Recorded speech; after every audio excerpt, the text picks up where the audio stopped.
Nazis. Like bedbugs, they're disturbingly difficult to get rid of. We tried in one massive world war, but like cockroaches, they went underground. In the 60s, though, a new generation of Nazis created the infamous Order of the Nine Angles, a group of satanic Nazis, because Satan and Nazis go together like peanut butter and jelly.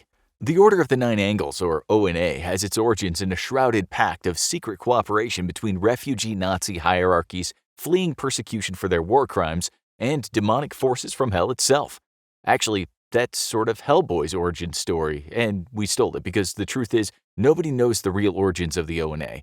But like any totally serious occult organization, they like it if you think dark magic and demons were involved. We won't be dignifying their ridiculous origin story in this video, but suffice it to say that the group came to public attention in the 1960s after… fine, we'll tell you their version of the origin story.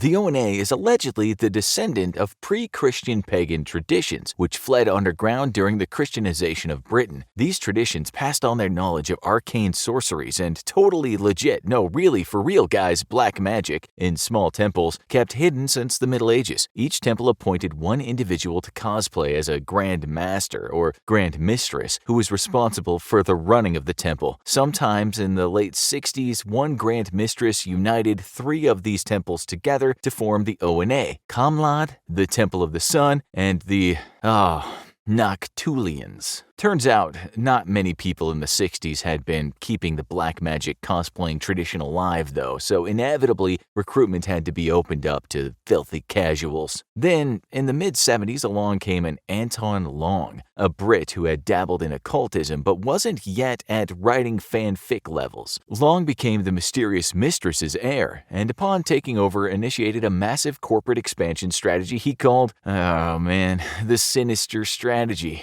No, we're not making this up. That's literally what he called it. Watch out for all that edge, guys. You might cut yourself. Long opened up new temples and took it upon himself to basically rewrite and approve the group's entire mythos, teachings, and very structure. That's right, a guy whose entire mystical history is occasionally dabbling in occultism basically rewrote the foundations of a tradition supposedly stretching back to pre-Christian Britain, and nobody saw a problem with it. That's how you know a group is legit. Long's updated and revised traditions were written in English, classical Greek, Arabic, and to be super legit Sanskrit. When examined by outsiders though, Long's expansive works were basically just edgy witch and demon erotica, as it was filled with orgies, blood sacrifices, and devilish raves deep in the woods. The ONA claims that it's never been a strictly Satanist or strictly left-hand path organization, but it is very comfortable with borrowing from both of those fandoms. The left-hand path, by the way, is the name for the people who pretend to use black evil or satanic magic, as opposed to the right-hand path, which is the nickname for people who pretend to use benevolent or white magic. The ONA believes that cosmic evolution is guided by a sinister dialectics of alternating ionic energies. Moving on, the group believes that human civilizations arise, rule, and then die every 2,000 years, with there being 5 such eras in our history. After 800 years, each civilization faces insurmountable troubles, which leads to a time of troubles, during which a military totalitarian regime arises and then inevitably collapses. Despite claims that they got their ideology from popular Satan otaku Aleister Crowley, the ONA refutes the allegations and insists that its fandom is totally semi-original. Bad news for you at home watching this video right now, because Western civilization is doomed to fall as its own cycle ends. You might have recognized the beginning of the end by the group's own prediction that sometime between 1990 and 2011 until 2390, most of the West would be ruled by a militant imperium. If you recently left your basement in the last 10 years or even casually glanced at Facebook, you'll immediately recognize that this imperium didn't exactly materialize. But that's because it's all like totally underground, man. The shadow government deep state behind your hypocrisy, man. Even though, again, this imperium is supposed to be a very public thing working to strip away global freedoms. In fact, the ONA basically fetishizes Nazi Germany and praises it as a practical expression of satanic spirit, a burst of Luciferian light, of zest and power in an otherwise Nazarene, pacified, and boring world. That was a direct quote. You might have recognized the use of the term Nazarene here. The ONA uses it to refer to the Christianized world. The ONA ONA's main beef with the Nazarene world is that it breeds a society of pacifists, even though those pacifists totally stomped Nazi Germany and the ONA's ideal society into the ground so hard the country literally split in two. World War-winning pacifism isn't the ONA's only problem with the Nazarene world. They also claim that the West's democracy itself is a symbol of weakness, as is humanism, capitalism, and communism. Also on that list of weaknesses is racial equality and sex equality. But why do they think those characteristics that the rest of us view as our greatest accomplishments mean weakness for the ONA? That would be because despite their prophesized and glorious military imperium, it's actually being held back by those pacifist ideologies. That's right, the ONA basically believes that a bunch of pacifist snowflakes are preventing the mighty, powerful military imperium from arising. Sheesh, how pathetic is your imperium if that's your backstory? Anyway, so why does the ONA want this imperium to arise anyways? What's the end goal here? Basically, if the imperium doesn't arise, humanity can't enter its sixth eon, the Eon of Fire. Fire, fire, fire.